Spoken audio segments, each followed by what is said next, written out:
Hai semuanya, bertemu lagi bareng Mihu di sini. Oh iya, kali ini Mihu akan membawakan alur cerita Donghua yang berjudul Wudong Qiankun. Mihu mengingatkan sekali lagi ya bahwa konten ini full spoiler. Tanpa lama-lama lagi, yuk langsung aja kita masuk ke isi ceritanya.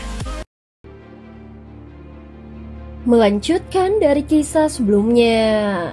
Sebelumnya kelompok Luotong hanya bisa mundur meskipun tidak bisa mendapatkan 4 pilar penindasan abadi binatang ilahi kembali. Saat ini Lindong berdiri di langit saat dia melihat pasukan besar Gunung Mang berangsur-angsur surut seperti air pasang. Baru saat itulah tubuhnya yang tegang berangsur-angsur rileks saat kelelahan melanda, menyebabkan anggota tubuhnya terasa agak lemah.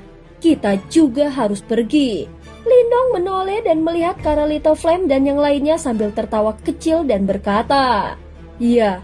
Little Flame dan yang lainnya mengangguk. Bentrokan antara dua faksi besar akhirnya berhasil di dataran kuno binatang iblis. Kejutan yang berasal dari akhir pertarungan ini menyebar dalam waktu yang sangat singkat. Hasil akhir seri jelas melebihi harapan mayoritas. Kejutan yang tercipta dari pertarungan di dataran kuno binatang iblis itu jelas luar biasa. Bahkan setelah 10 hari, seluruh wilayah perang binatang jelas masih gempar atas masalah ini. Di tengah kegemparan ini, situasi wilayah perang binatang juga berubah damai. Sekarang masalah eksternal telah diselesaikan. Saatnya untuk menjadikan Istana Empat Titan satu-satunya penguasa wilayah perang binatang ini.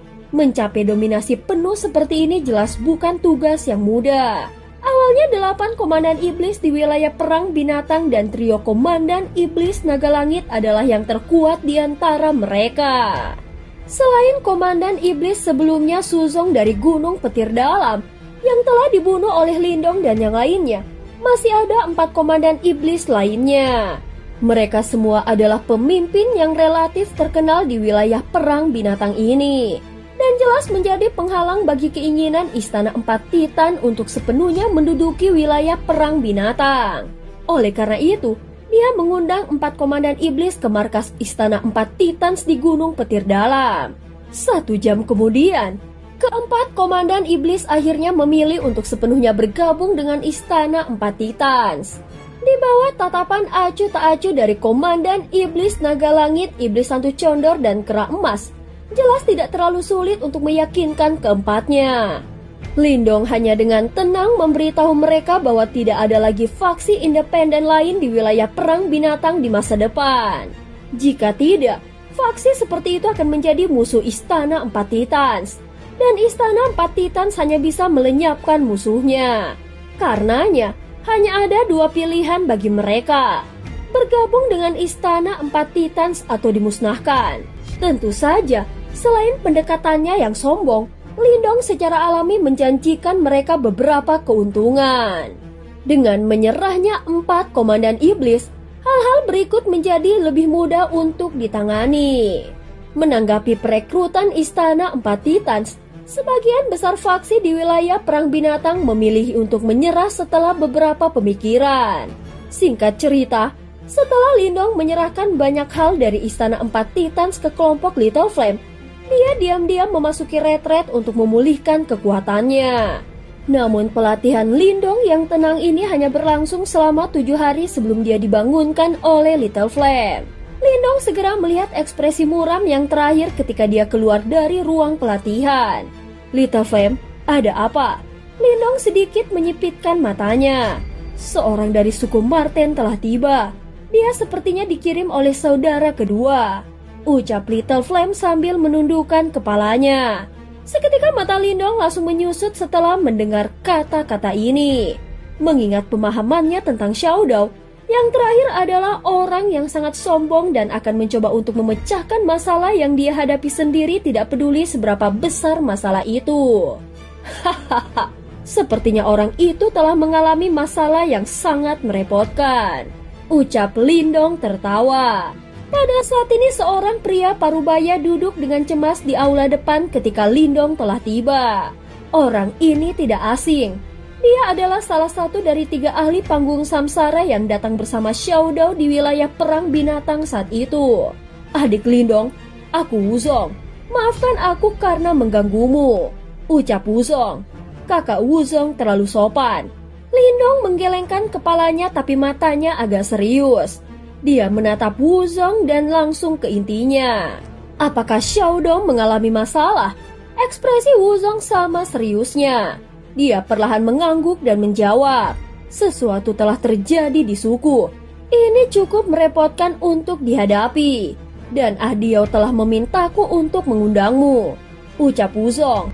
Apa itu? Lindong mengerutkan keningnya. Mata Wuzong menyapu tempat itu. Setelah melihat bahwa tidak ada orang luar, dia sedikit ragu sebelum menjawab. Aku yakin Ahdiao telah mengatakan kepadamu sebelumnya bahwa dia adalah salah satu calon pemimpin berikutnya dari suku Iblis Marten, kan? Lindong mengangguk. Ahdiao adalah talenta paling menonjol di suku kami 100 tahun yang lalu. Pada saat itu, dia tidak hanya yang terkuat di antara para kandidat, tetapi juga memiliki dukungan terbesar di suku tersebut. Jika tidak ada yang salah, dia akan berhasil menjadi pemimpin suku berikutnya setelah pemimpin suku lama pensiun, ucap Wuzong. Namun sesuatu yang tidak terduga terjadi, gumam Lindong. Mungkin karena kejadian itulah pecahan jiwa Xiaodao tersembunyi di dalam batu leluhur dan akhirnya bertemu dengannya. Wuzong mengangguk. Matanya samar-samar berubah sedikit suram.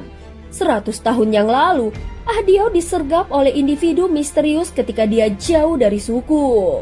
Dia melarikan diri dengan luka serius dan ini berlangsung selama hampir 100 tahun. Beberapa ketidaksepakatan muncul di suku selama 100 tahun setelah dia menghilang. Lagi pula, tidak ada yang tahu apakah Ahdiao masih hidup saat itu. Terlebih lagi, kandidat lain yang menjadi ancaman terbesar bagi Ahdiao tiba-tiba muncul. Bakat orang ini tidak kalah dengan Ahdiao, namun dia tampak sangat biasa di masa lalu dan tidak menunjukkan ambisinya. Siapa yang bisa membayangkan bahwa dia akan segera mengalahkan semua pesaing lainnya dengan kuat setelah Ahdiao menghilang. Selain itu, selama 100 tahun terakhir, dia berhasil menarik beberapa tetua yang awalnya mendukung Ahdiao ke sisinya. Wuzong menghela nafas tak berdaya setelah mengatakan ini. Meskipun Ahdiao telah kembali, sayap orang itu telah mengeras dan reputasinya di dalam suku sekarang bahkan melampaui Ahdiao. Mata Lindong sedikit menyipit. Benar, siapa yang didukung oleh pemimpin suku Marten Iblis Surgawi?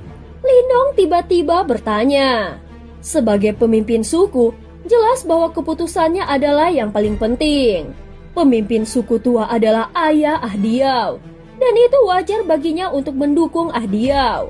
Namun setelah hilangnya Ahdiao, pemimpin suku memasuki gua surgawi untuk menjalani pengasingan yang dalam.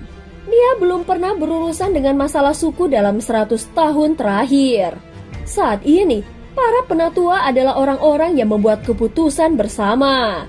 Justru karena pemimpin suku telah melakukan pengasingan yang begitu lama, suku tersebut telah memutuskan untuk menentukan penerus untuk membantu mengelola urusan dalam suku. Wuzong tertawa pahit. Namun jika pemilihan pemimpin suku berikutnya dilakukan sekarang, peluang kemenangan Ahdiao tidak tinggi. Setelah Hao Jiao menjadi penerus pemimpin suku, mengingat metode yang pertama, kemungkinan dukungan Ahdiao secara bertahap akan menurun seiring waktu. Pada saat itu, bahkan jika pemimpin suku meninggalkan pengasingannya, dia kemungkinan besar tidak akan bisa menyelesaikan masalah ini. Hao Jiao, Lindong dengan lembut mengulang pada dirinya sendiri. Apakah ini pesaing Xiaodao yang merepotkan? Suku berencana untuk membahas masalah penerus dalam 5 hari. Ahdiao memintaku untuk mengundangmu ke suku Marten sebelum ini terjadi. Ucap Wuzong merasa sedikit tidak yakin di hatinya ketika dia mengucapkan kata-kata ini. Sepertinya dia tidak mengerti keputusan dari Xiaodao. Meskipun Lindong kuat, dia jauh dari mampu mempengaruhi keputusan banyak tetua dalam suku Marten Iblis Surgawi. Dan apa gunanya mengundangnya pada saat seperti itu? Apakah Xiaodao mengatakan hal lain? Ucap Lindong memandang Wuzong. Wuzong berpikir sejenak setelah mendengar ini. Sebelum dia menjawab dengan agak bingung. Ahdiao hanya memintaku untuk melakukan apa yang dia katakan. Dia mengatakan bahwa kau mungkin dapat membantunya menyelesaikan beberapa masalah. Aku benar-benar tidak mengerti mengapa dia mengatakan ini. Mata Lindong berkedip. Dia perlahan mengangguk sesaat kemudian dan bertanya, "Kapan kita akan pergi?" "Sekarang," Wuzong berkata dengan suara yang dalam. "Kalau begitu ayo kita pergi." Lindong tidak ragu-ragu. Dia menoleh dan melihat ekspresi khawatir di Little Flame. Sambil tersenyum, dia berkata, "Little Flame, kau harus tetap di sini.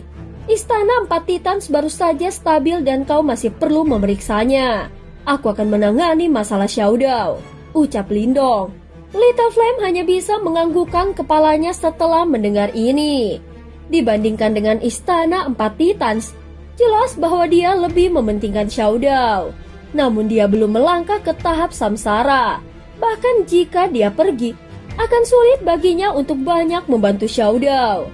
"Hati-hati kakak," Little Flame berkata dengan suara rendah. Waktu berlalu.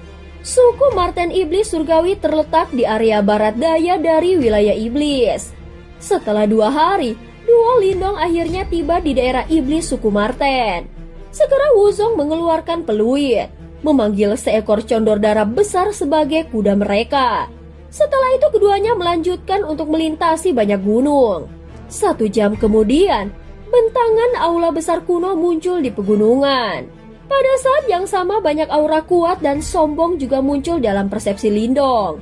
Beberapa burung raksasa yang tampak ganas kadang-kadang terbang lewat dalam kawanan di atas pegunungan ini. Binatang iblis ini juga memiliki aura yang kuat, menciptakan pertahanan alami di tempat ini. Tampaknya pertahanan suku Marten telah menjadi sangat ketat selama periode waktu ini. Meskipun Lindong dipimpin oleh Wuzong, dia masih diperiksa dengan waspada sebelum diizinkan masuk. Orang-orang ini benar-benar menjadi semakin tidak berhati-hati. Mereka benar-benar berani memeriksa seseorang yang telah diundang oleh Ahdiao. Lindong tidak peduli dengan pemeriksaan seperti itu, tetapi wajah Wuzong berubah sedikit hijau. Siapa yang berani memeriksa seseorang yang mereka bawa di masa lalu? Lindong tersenyum dan menghibur Wuzong setelah melihat penampilan marahnya. Pada saat yang sama, kesedihan yang dia rasakan di dalam hatinya semakin dalam. Tampaknya orang yang disebut Hao Jiao memang cukup mampu. Dia benar-benar berhasil secara bertahap melemahkan prestise Xiao Dao di suku Marten sedemikian rupa. Pada saat ini keduanya langsung menuju ke kedalaman gugusan gunung. 10 menit kemudian, Wuzong mendarat di puncak gunung yang menjulang tinggi dengan Lindong di belakangnya. Saat dia mendarat, dia melihat tubuh Wuzong menegang. Setelah itu dia mengangkat kepalanya dan melihat beberapa sosok menuju ke arah mereka. Ada seorang pria berjubah hitam abu-abu di depan banyak sosok. Dia tampil cukup muda.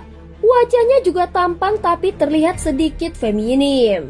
Lindong melirik Wuzong yang tampak gelisah, sebelum sekali lagi menatap pria yang sedang berjalan saat beberapa pikiran muncul di dalam hatinya. Hahaha. Apakah kakak laki-laki Wuzong pergi untuk suatu tugas? Pria itu berjalan mendekat dan tersenyum hangat ke arah Wuzong. Senyumannya terlihat sangat tulus. Wuzong tertawa kering setelah mendengar ini sambil mengangguk. "Aku telah membawa seorang teman untuk mengunjungi suku. Ini seharusnya tidak menjadi masalah kan? Pemimpin suku junior Hao Jiao. Dalam suku Marten, siapapun yang merupakan calon pemimpin suku bisa disebut pemimpin suku junior." "Hao Jiao." Lindong mengerutkan bibirnya. Hao Jiao tertawa, matanya tanpa emosi dan terbuka melirik Lindong. Yang terakhir bisa dengan jelas melihat tatapan dingin jauh di dalam mata itu pada saat itu juga. Teman ini seharusnya adalah teman Ahdio yang bernama Lindong kan? Hao Jiao berkata sambil tersenyum. Ekspresi Wuzong sedikit berubah. Jelas bahwa dia tidak menyangka bahwa bahkan informasi seperti itu ada di tangan Hao Jiao ini. Namun tidak ada perubahan dalam ekspresi Lindong. Dia hanya tersenyum ke arah Hao Jiao dan menangkupkan kedua tangannya dengan sopan. Hahaha, siapapun yang berkunjung adalah tamu. Saudara Lindong, kau harus bersenang-senang di dalam suku. Kau dapat mencariku jika ada masalah. Hao Jiao mengamati Lindong sebelum berbicara dengan ramah. Lindong tersenyum mengangguk. Kewaspadaan yang dia rasakan di dalam hatinya terhadap Hao Jio ini sedikit meningkat. Jika bukan karena Wuzong telah memberitahunya tentang orang ini, kemungkinan Lindong akan memiliki kesan yang baik tentang orang ini pada pertemuan pertama mereka. Orang ini memang bukan individu biasa. Pemimpin suku junior Hao Jio, masih ada beberapa hal yang perlu kami tangani. Kami akan pergi dulu. Wuzong jelas tidak mau mengobrol dengan Hao Jio. Setelah mengucapkan kata-kata ini, dia menarik Lindong saat mereka melewatinya. Setelah itu mereka dengan cepat menghilang ke kejauhan. Hao Jio hanya tersenyum tipis menanggapi tindakan Wuzong. Dia menoleh dan melihat sosok memudar Lindong sebelum senyum hangat di bibirnya secara bertahap menghilang. Pemimpin suku junior Jiao, untuk apa Lindong datang ke suku pada saat ini? Seseorang di samping Hao Jio berkata dengan lembut. Hao Jio tertawa. Segera setelah itu dia berjalan ke depan. Suaranya samar-samar mengandung perasaan dingin karena diam-diam menyebar. Bahkan Adio berakhir dalam keadaan seperti itu karena aku. Apalagi bocah manusia tahap kematian mendalam yang maju. Scene berganti di tempat Lindong. Orang yang tadi adalah rival terbesar Xiaodao kan? Tanya Lindong. Iya. Wuzong mengangguk. Jika bukan karena Adio disergap dan menghilang selama 100 tahun, bagaimana mungkin dia bisa menantang Adio? Orang itu dulu berperilaku sangat baik di depan Adio. Wuzong dengan dingin mendengus. Itulah tepatnya mengapa dia begitu tangguh. Lindong bergumam. Namun orang itu... Lindong sedikit mengerinyit. Dia tidak tahu apakah itu karena mereka berdua bukan individu biasa, tetapi mungkin baginya untuk mendeteksi perasaan yang sangat tidak nyaman dari Hao Jio. Adik Lindong, kami telah tiba. Suara Wuzong ditransmisikan sementara Lindong tenggelam dalam pikirannya. Yang terakhir mengangkat kepalanya dan halaman yang tenang muncul di depan matanya. Dia bisa melihat sosok yang dikenalnya jauh di dalam halaman. Keduanya berjalan ke halaman. Segera setelah itu mereka melihat sosok tinggi dan kurus duduk di dalam paviliun batu. Sosok itu membuka matanya yang tertutup rapat ketika mereka berdua masuk. Setelah itu dia melirik Lindong dan ekspresi tak berdaya muncul di wajahnya yang tampan saat dia berkata, "Tidak terduga aku harus memanggilmu. Hahaha, aku adalah kakak laki-lakimu. Tentu saja, kau harus memberitahuku ketika ada masalah." Ucap Lindong langsung duduk di paviliun batu dengan santai dan menyeringai. Aku sudah mengetahui situasi umumnya. Sepertinya, posisimu sebagai pemimpin suku junior akan segera direnggut. Lindong langsung ke intinya. Kesedihan di matanya meningkat saat dia menatap Xiaodao.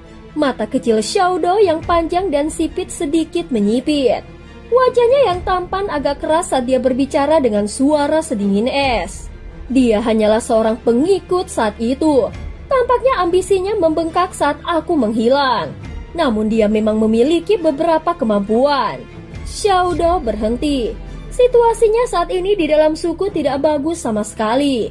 Kalau tidak, mengingat harga dirinya, dia pasti tidak akan mengatakan kata-kata seperti itu. Saat itu, kau mengatakan alasan kau disergap karena kau memiliki batu leluhur. Ketajaman berkumpul di mata hitam Lindong. Apakah ini terkait dengan Hao Jio itu? Dari perilaku Hao Jio saat ini, terlihat jelas bahwa dia adalah orang yang benar-benar bisa bertahan. Mungkinkah alasan dia bersedia mengikuti di belakang Xiaodao saat itu adalah karena dia ingin mencoba untuk mendapatkan kepercayaan Xiaodao dan menemukan kesempatan untuk menyerangnya. Tidak banyak orang yang tahu tentang rute yang aku ambil saat itu. Hao Jio ini memang salah satunya. Wajah Xiaodao agak gelap saat dia mengangguk dan menjawab. Namun kami tidak memiliki bukti dan itu akan sia-sia bahkan jika kami memberitahu para tetua. Bagaimanapun, Hao Jio saat ini memiliki kepercayaan mereka.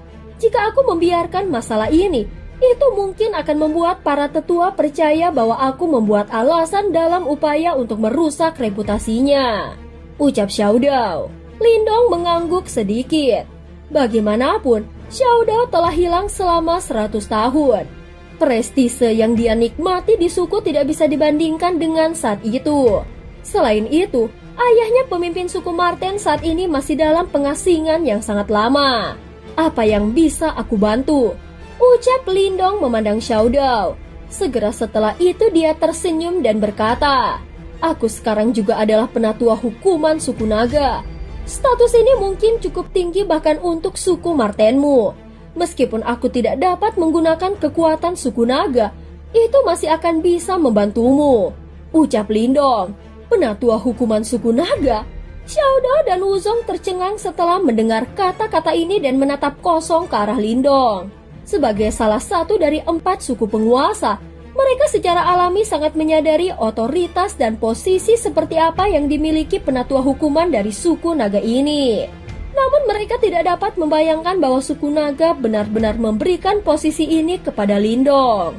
Hahaha, sesuatu terjadi di dalam suku naga. Setelah itu mereka bersikeras bahwa aku menjadi yang disebut penatua hukuman ini.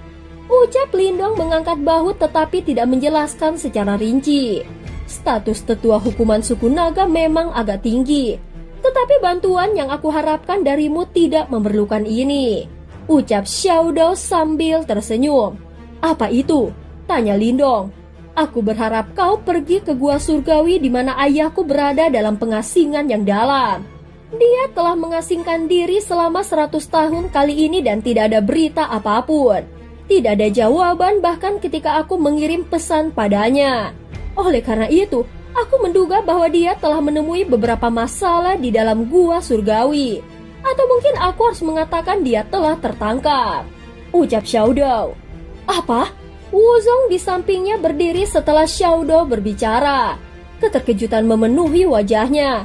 Jelas dia sangat ketakutan dengan kesimpulan dari Xiao Dao. Lindong sedikit menyipit.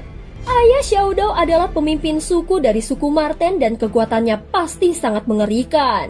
Bagaimana mungkin menjebaknya selama 100 tahun tanpa memberitahu anggota suku lainnya?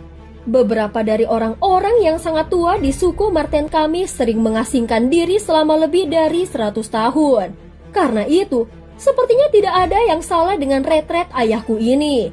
Oleh karena itu para tetua lainnya tidak berpikir ada yang salah. Mata Xiao Dao samar-samar mengandung pandangan yang menakutkan. Segera setelah itu, dia melanjutkan. Namun setengah bulan yang lalu, aku mencoba mendekati gua surgawi. Hanya untuk dihentikan oleh 2 tetua dan kedua tetua ini milik faksi Hao Jiao. Mungkin alasan mereka tidak mengizinkanmu memasuki gua surgawi dengan mudah adalah karena mereka tidak ingin kau mengganggu mereka yang berada di dalam pengasingan. Wuzong berkata dengan sedikit ketidakpastian. Itu juga masuk akal. Namun ayahku pernah meninggalkanku bulu darah esensinya. Belum lama ini, penampilannya secara bertahap mulai berubah. Xiao Dao mengulurkan tangannya yang ramping. Ada bulu warna darah di telapak tangannya. Namun bulu yang awalnya cemerlang ini saat ini menjadi sangat redup dan riak ketakutan hidup yang tersisa di dalamnya melemah. Ini, Wuzong tercengang ketika dia melihat ini. Dia buru-buru berkata, "Mengapa kau tidak memberitahu banyak tetua tentang ini? Pengasingan diri memang melibatkan beberapa resiko. Besarnya risiko tersebut bervariasi. Masalah kecil dapat menyebabkan cedera. Sementara masalah yang lebih serius dapat menyebabkan kematian. Jika Xiao Dao menyampaikan informasi ini kepada para tetua itu, mereka hanya akan berpikir bahwa ada yang tidak beres selama pengasingan pemimpin sukumu. Seseorang tidak bisa sembarangan mengganggunya pada saat kritis seperti itu." Lindong menggelengkan kepalanya dan berkata, "Itu bukan karena ada yang tidak beres selama pelatihannya." Wajah tampan Xiao Dao tampak sangat gelap dan dingin saat ini. Ujung jarinya menelusuri bulu darah dan cahaya darah melonjak di atasnya, membentuk 2 kata yang sangat tidak jelas. Penjara iblis. Penjara iblis? Apa itu? Wuzong sedikit bingung ketika dia melihat kata-kata ini. Di sisi lain, ekspresi Lindong langsung berubah drastis. Dia tidak asing dengan nama ini. Karena Yimo kuat yang telah menyerang aula api ilahi berasal dari faksi yang sangat misterius dan kuat ini. Apakah kau tahu apa ini? Xiao Dao bertanya dengan heran setelah melihat ekspresi dari Lindong. Organisasi misterius yang dibentuk oleh Yimo. Kalau dipikir-pikir, Itu mungkin faksi yang paling menakutkan di dunia ini. Lindong menghela nafas pelan.